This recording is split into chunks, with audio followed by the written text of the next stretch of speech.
The Paris Olympic Organizing Committee has budgeted $4.7 billion. At one point, the seafront rowing venue was going to cost $1.1 billion. Triggers a break for the USA. Here comes James.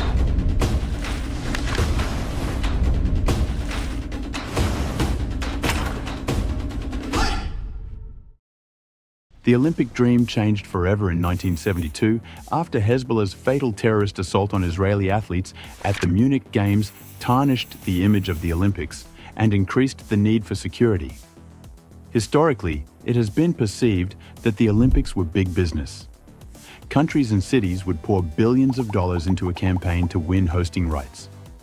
Tokyo spent $150 million on its unsuccessful bid in 2016 and another $70 million for its successful bid in 2021.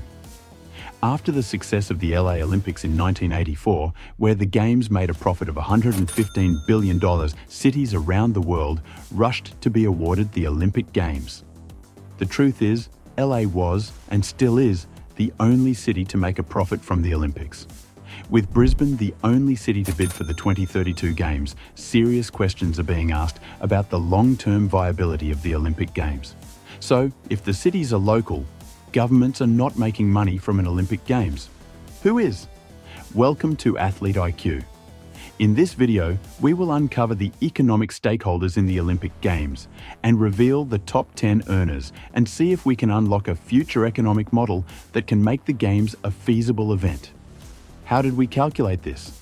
We gathered data and performed our analysis across the last 3 Olympic Games: London 2012, Rio 2016, and Tokyo 2021. The totals for these 3 games is how we ranked the stakeholders' total revenue from the Games.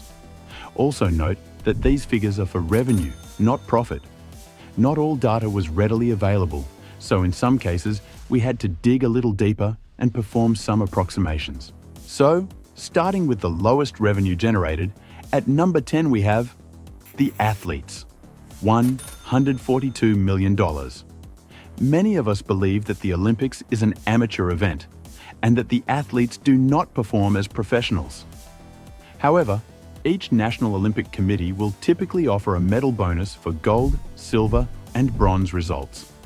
Whilst this varies dramatically between countries, there have been 947 events in the last 3 Olympics, and gold, silver, and bronze medals awarded for these events.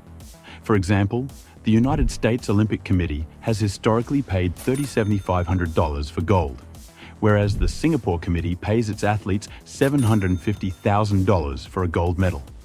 If we average these payments out across all countries, we arrive at around $142 million paid out to athletes for medal bonuses. 9. Ticketing agencies, $526 million. Agencies responsible for the sale and distribution of event tickets generate substantial revenue. They manage the pricing, sales, and logistics of ticket distribution to spectators. The revenue generated by ticket agencies from the Olympic Games is significant, driven by the high demand for tickets to various events.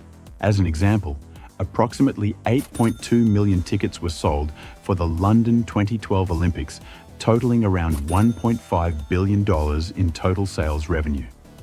Ticket agencies typically receive a percentage of these sales as service fees, often ranging from 10 to 15% of the total revenue.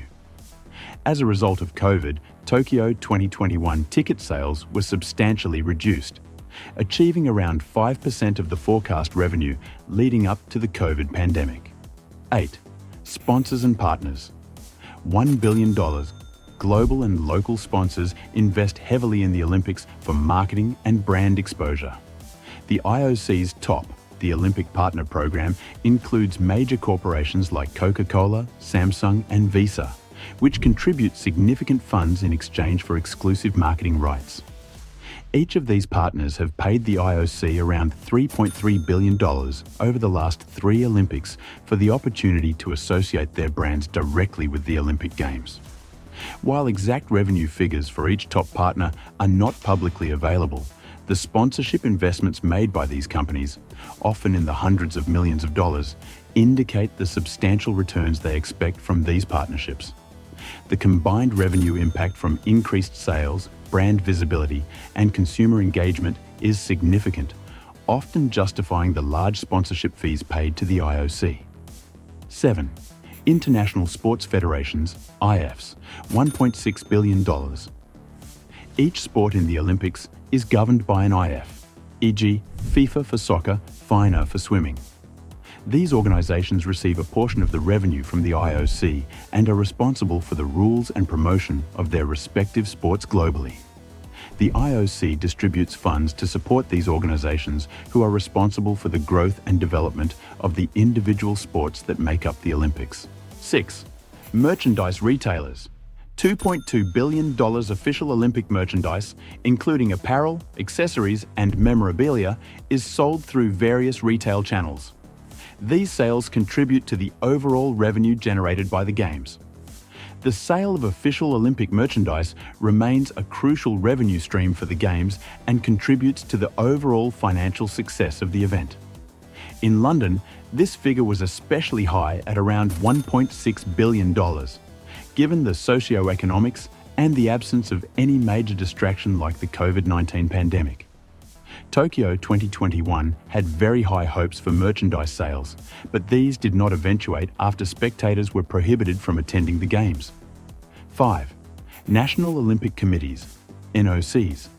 $3.2 billion NOCs, like the United States Olympic Committee, USOC, or the British Olympic Association, BOA, are responsible for organising their country's participation in the Games.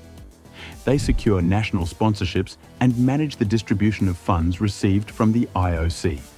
This funding supports the preparation and participation of athletes in the Olympic Games, as well as various development programs and contributions to long-term sports development initiatives. 4. Hospitality and tourism industry. $4.7 billion. During the London and Rio Olympics, approximately 1,000 foreign travellers visited the country. Hotels, restaurants, travel agencies, and tourism boards benefited directly from this influx of visitors. The sector generated significant revenue through accommodation, food and beverage sales, and tourism-related activities. This revenue can vary significantly based on external factors such as economic conditions and, as seen in Tokyo 2021, global health crises. However, this is one of the biggest direct benefits to the host city and region. The long-term benefits include increased global visibility and continued tourism growth in the host city. 3. Media broadcasters. $6 billion. No one will be surprised at number 3 on the list. The media broadcasters. Whilst it is challenging to determine the specific revenues generated from advertising and digital services for all of the recent Olympics, America's NBC and Britain's BBC have published numbers in the past regarding the advertising revenue generated during an Olympic Games broadcast. These broadcasting companies, such as NBC, USA, BBC, UK, and NHK, Japan, pay significant amounts for the rights to broadcast the Games. For London alone, the broadcasters collectively paid around $3.9 billion for the broadcasting rights. Interestingly, the Tokyo 2021 Olympics generated even higher broadcasting rights fees, given the global interest and lack of live spectators. These rights generated around $4.5 billion for the Tokyo Games. 2. International Olympic Committee, IOC. $18.4 billion. No surprises here that the IOC is the penultimate beneficiary of the revenues generated by the Olympic Games. And rightly so, given the need for them to continue to operate the Olympic movement and administer future Games. The IOC is the supreme authority of the Olympic movement. It manages the overall organisation of the Games, secures global sponsorships, sells broadcasting rights, and distributes funds to various national Olympic committees, NOCs, and international federations, IFs.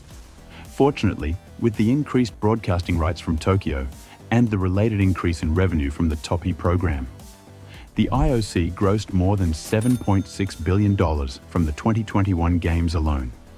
1. Suppliers and contractors, $23 billion. The stakeholder group that sees more revenue from an Olympic Games is by far and away the suppliers and contractors. Ultimately, this is why cities, regions, and nations still fight to host the Games. the direct and indirect revenue generated for the construction sector. Technology, telecommunications, and temporary construction is massive. Companies that provide goods and services necessary for the games, such as construction firms, security services, technology providers, and event management companies, play a significant role. They often secure lucrative contracts tied to the games. Each Games has contributed around $8 billion to the local suppliers and contractors. Whilst some of these are also multinational firms, much of the revenue remains in-country, through local employment and licensing of venues, etc. This revenue not only benefits the immediate host cities, but also contributes to the global economy through international suppliers and contractors involved in the projects. In summary, does this appear fair to you? Were you surprised at how much revenue was generated by the games and who this revenue went to? The economic feasibility of the games in the future is a delicate and complicated subject. With the stress on the hosting countries and increasing costs, there are several suggestions to make the games more affordable and guarantee they continue into the future. These ideas include simplifying the bidding process, allowing hosts to use existing sports facilities, encourage bidders to develop a sustainability strategy, increasing outside auditing and other transparency measures, award the games to rich countries that are better able to absorb more of the costs, and award the games to one city be made the permanent host, allowing for the reuse of expensive infrastructure. What do you think? Thanks for watching Athete IQ.